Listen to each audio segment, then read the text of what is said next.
President Trump has announced a new 50-year FHA mortgage. His Federal Housing Finance Administration Director, Bill Pulte, has said this is going to be a game changer. Now, in today's video, I'm going to break down the buy versus rent analysis because the game has totally changed. It's no longer a 30-year mortgage versus renting. Now, the consideration is a 30-year mortgage versus a 50-year mortgage versus renting. And people are going to fall into different buckets. We're dead set, I'm a 30-year mortgage person. I might be a 50-year mortgage person versus I should just be renting. I'm going to be breaking down those scenarios. We're going to go over specific examples and into all the nitty-gritty details you need to know to make a decision on whether to rent versus buy and whether to use a 30 or 50-year mortgage in the future. All right, now first we got to start out with the traditional 30-year mortgage. I want to level set how this works. Then we're going to compare the 50-year mortgage, some of the pros and cons on that, why you may want to choose it, why you may not. And then we're going to get to rent here towards the end. Now, this is a property here in Chandler, Arizona. This is a suburb of the Phoenix metro area where I live that you could buy 3-bedroom, 2-bath, $425,000. Now, later on, I'm going to show you a property you could rent here in Chandler, Arizona for $2,900 a month. This is also a 3-bedroom, 2.5-bath. But for purposes of what we're talking about first, I want to compare this new 50-year mortgage and 30-year mortgage on this $425,000 property. All right, so let's get into the specifics here and look at the mortgage calculator and how this works. A $425,000 purchase price with a 5% down payment. Okay, you're going to need to come up with $25,000 approximately down on this, and we're going to come back to that because that matters in your rent analysis later on because you don't need $25,000 and you can invest that money. But for purposes of now, keep in mind this money is going to need to be saved and put down on the property. Now we're doing a 30-year term at 6.27 as an interest rate. That's currently out there as a realistic interest rate that you could get. Now there's other costs of ownership besides the mortgage and interest. And I'm going to break down the mortgage and interest payment here specifically. But we've got property taxes. That's a cost. We've got homeowners insurance. That's a cost. We've got PMI, private mortgage insurance. That's a cost. Now you're going to have interest that is a cost. Now, by the way, rent is a total cost too, right? Doesn't help you at all. But all these other expenses of home ownership, mortgage insurance, property taxes. By the way, there's repairs we got to think about here in a second. We want to layer in. These are all costs that are coming out of pocket. But one of the benefits of owning a home is you are paying down the mortgage. Okay, that's the valuable side of purchasing a property, and you have an appreciating asset. The number one way to build and grow wealth is to have assets that appreciate over time, like real estate. Whether this is investment real estate or a home you live in, I don't care. As long as that asset appreciates over time, it's benefiting you. We're going to analyze that as well. All right, now let's look at a mortgage calculator for this specific property, $425,000 purchase price. We're assuming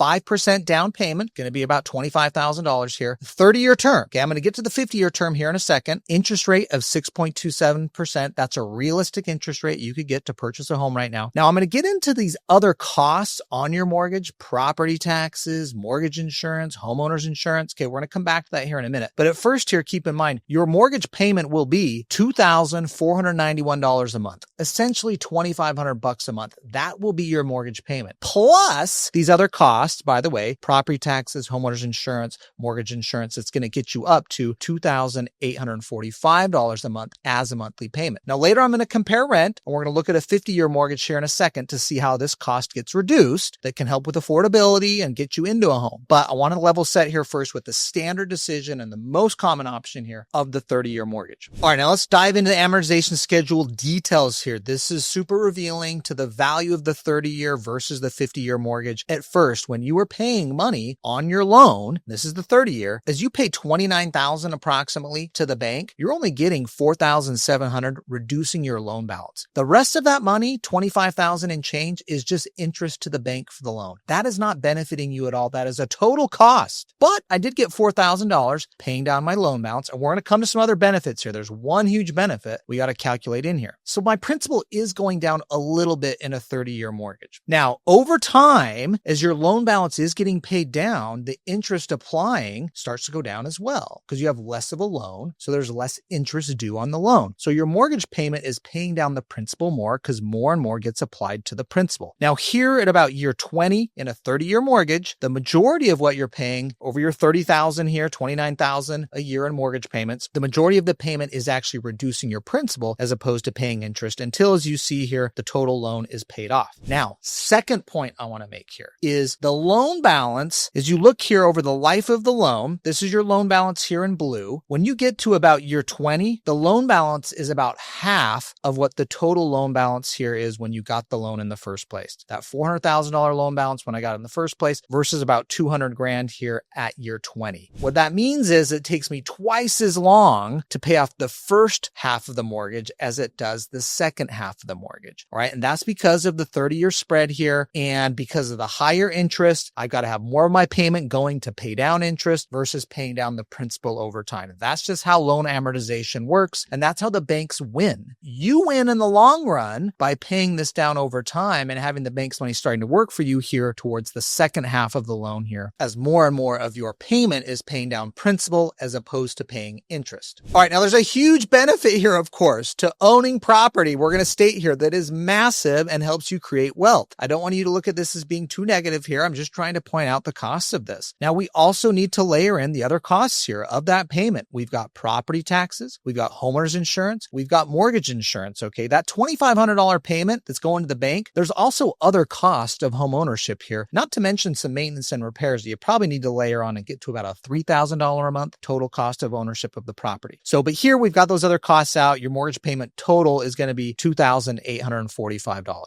right, so let's look at an investment calculator with an asset at $425,000 of value. That's the value of the asset you just bought at a 3.5% return. That's the average appreciation of a home over time for 30 years, the life of this 30-year mortgage. That home will be worth $1.2 million in 30 years. That's because it's appreciating over time. Interest here is effectively the appreciation. I'm just using a calculator here that calculates the same thing. But we're not talking about investing in it or improving the property or anything. I'm just talking about the natural appreciation of the property over time. Meanwhile, you got the bank's money working for you that helped you get into the property. You're, of course, paying payments and paying down the mortgage. Now, it takes time. As you saw in the amortization schedule, most of it's going to the bank up front. You do have some other costs of home ownership, the property taxes, the insurance, the private mortgage insurance, of course, some repairs and maintenance as well. So don't get me wrong, there's other costs in that. We're going to come back and calculate that once we get to comparing owning a home versus rent. But remember, the whole point to owning a home is to have an asset that appreciates over time. This right here shows you the value of this over time and how that property is going to be worth a hell of a lot more in 30 years than what it's worth today.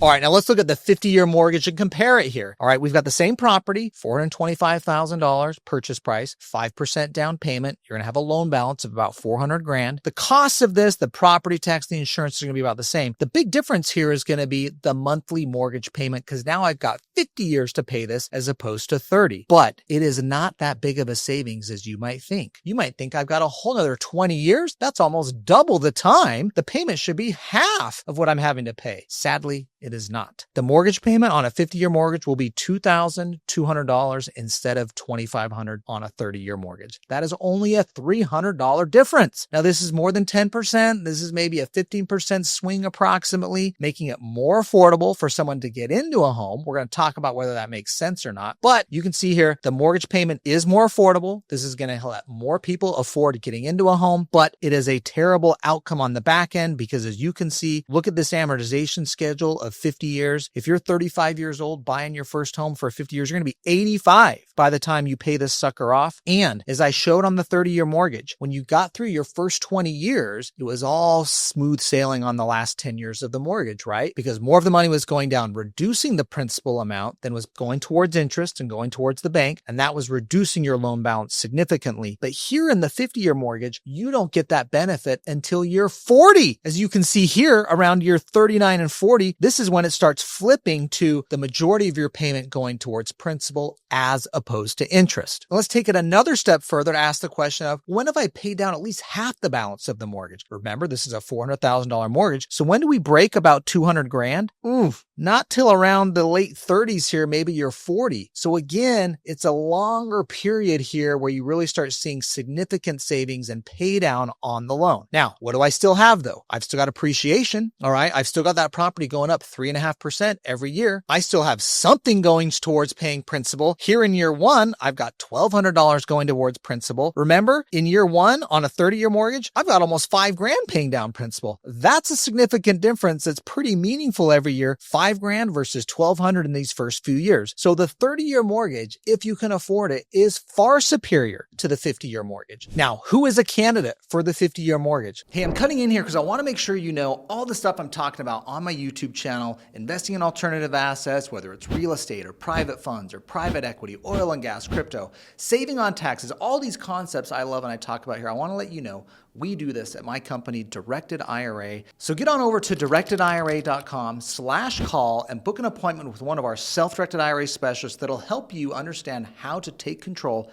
of your retirement. Now, I still think there's a candidate for the 50-year mortgage. If you are someone younger that wants to get into a home, you're going to plan to be there for at least 5 to 10 years. I could see the 50-year mortgage being something that gets you into the home, and you don't stay in a 50-year mortgage. It's what gets you in the door. Maybe 3 years, 5 years later, maybe your income's rose, you've had other debts paid down, maybe you're married at this point, you've got dual incomes. I don't know what happens in your life, but let's say your financial situation improves. Well, that's when you would refinance back to the 30-year mortgage. So the 50-year mortgage might be something that gets you in the door, but it's not a place you want to stay permanently because you are so upside down in the loan amount and what you're paying towards principal versus what is paying down. Now, the 50-year mortgage is not where you want to stay because you are so far upside down in how much principal you're paying to the bank versus what's paying down the mortgage. Also, a 50-year term is a very long period of time. Do you want to be working that long and having income to be able to pay down this mortgage? Probably not. That's where the 30-year mortgage has won because a lot of people end up paying down that mortgage in their 50s or their 60s. And at that point, they are then entering into retirement and they no longer have a mortgage. I don't see that being as a long-term strategy where you want to stay forever. Now, remember the benefits of any home ownership here because I'm going to transition to should you just rent? But here's the primary benefit of owning a home. Benefit number one is you are buying an appreciating asset. Remember, this is going up 3.5% over time. That $425,000 property that you bought now in 30 years will likely be worth $1.2 million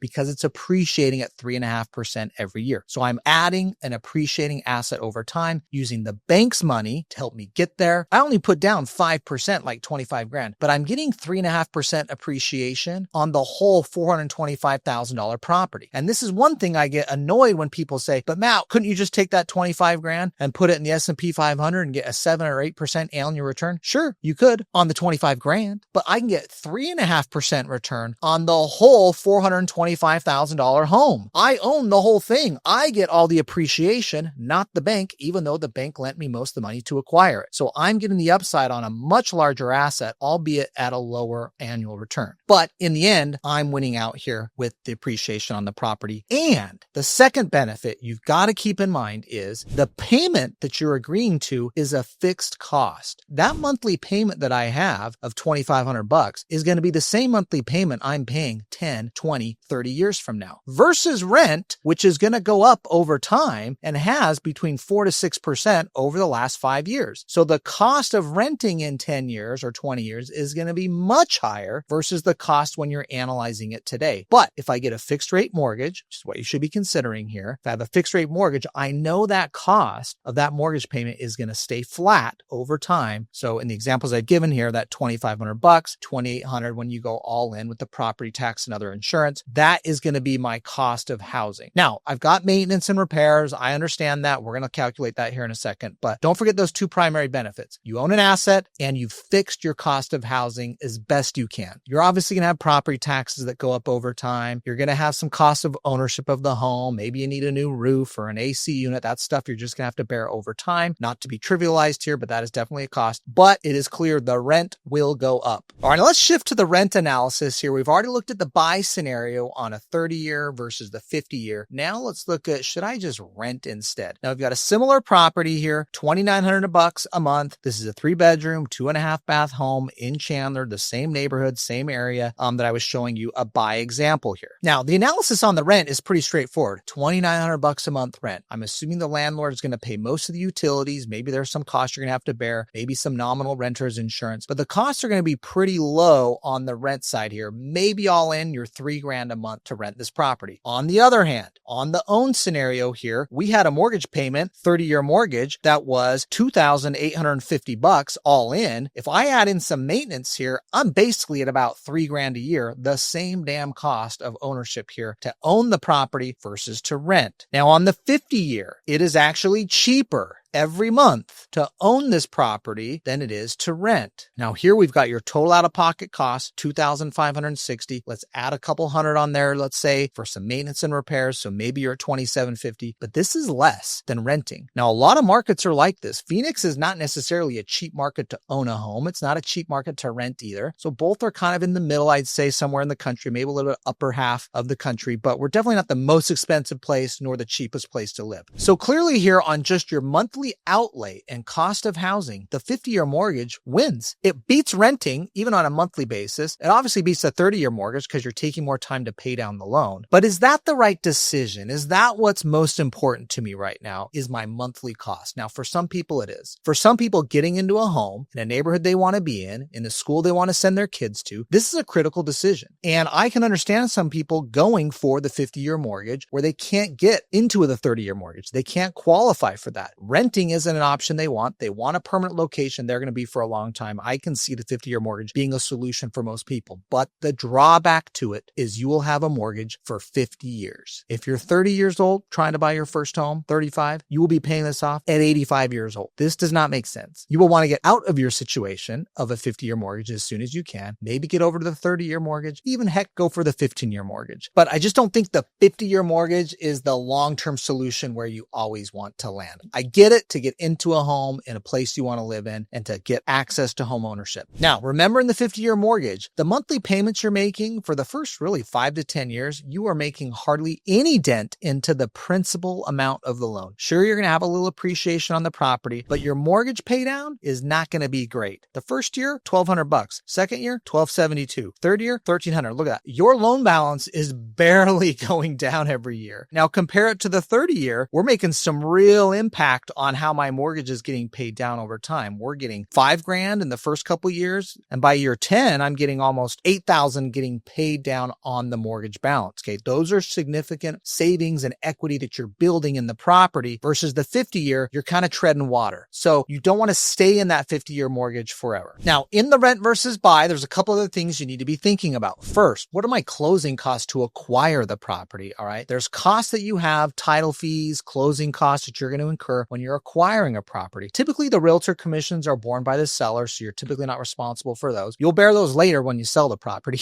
But generally, your cost as the buyer is going to be some title and escrow fees, maybe some points or other costs that you have on the mortgage loan. Now, those costs might be 2 to 3% of the purchase price. So that'll be about $8,000 to $12,000 in this example. And remember, that's on top of the amount of down payment you're going to need to get into the property. But remember, the down payment is equity. Okay. That's money in the property. That's not out the door. The closing costs, the $8,000 to $12,000, that's just costs. Okay. That's not paying down the loan, but your down payment is actually reducing the loan principal. So that does come to benefit you. Now, there's actually a great calculator from NerdWallet on rent versus buy that breaks down how long you need to stay in the property when you buy it to where it beats out renting. All right. Now we've put in that example we had there, the $2,900 a month rental property versus the property you're buying for $425. We put in the 30-year mortgage here at the 6.27%. Actually, the cost here gets a little bit better if you do the 50-year, but they don't have that option yet in the NerdWallet calculator. I'm sure that'll pop up soon.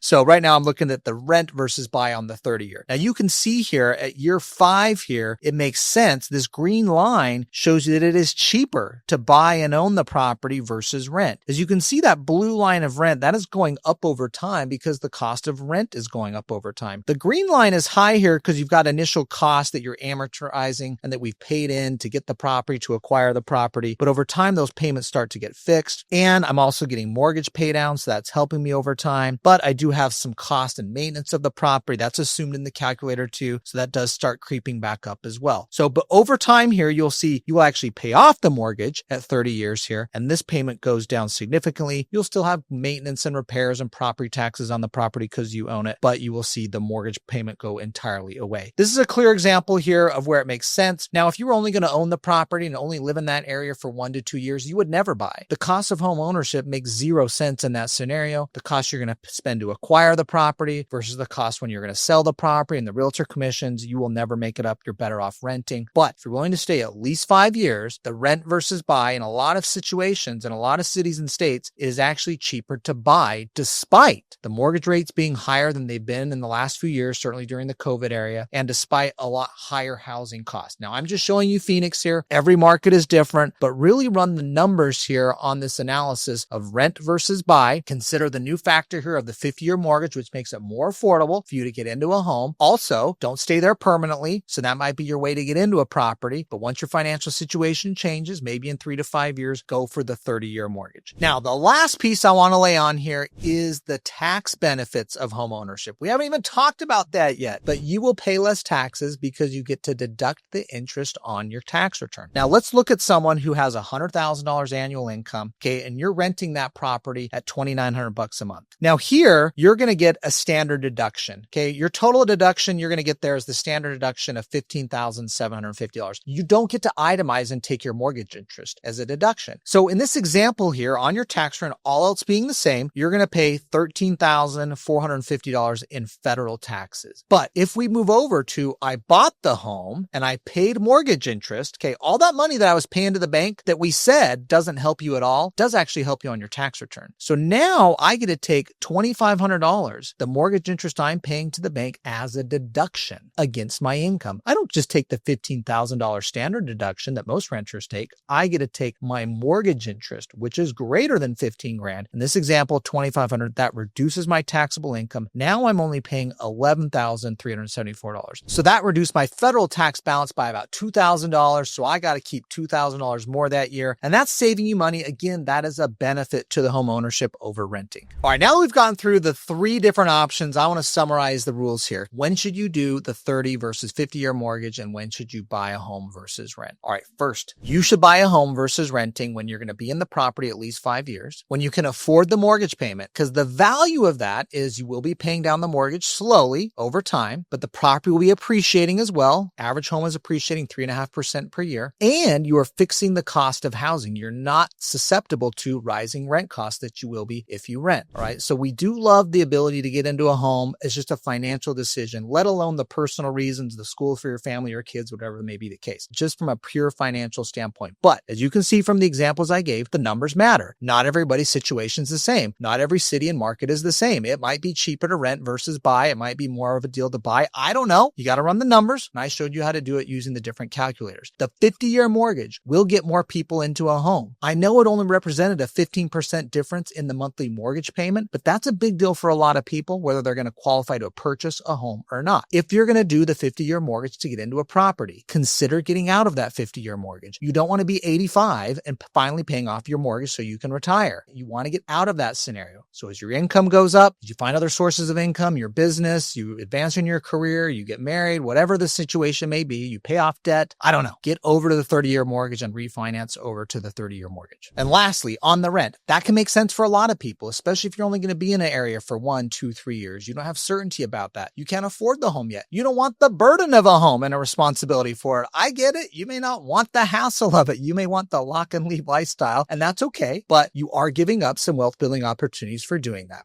Now, everybody's situation is different. Please let me know your thoughts in the comments below. Are you a rent versus buy? Do you like this 50-year mortgage or not? Do you think it's totally insane and no one should ever do it? I can just hear Dave Ramsey right now saying, this is totally crazy. You should never do it. But I want to know what you think, of course, so please leave your comments below. Make sure you subscribe to my channel. I'll be giving you updates on the availability of this 50-year mortgage, a lot of other strategies on saving on taxes, protecting your assets, and growing and building wealth. I'm Matt Sorensen. We'll see you next time.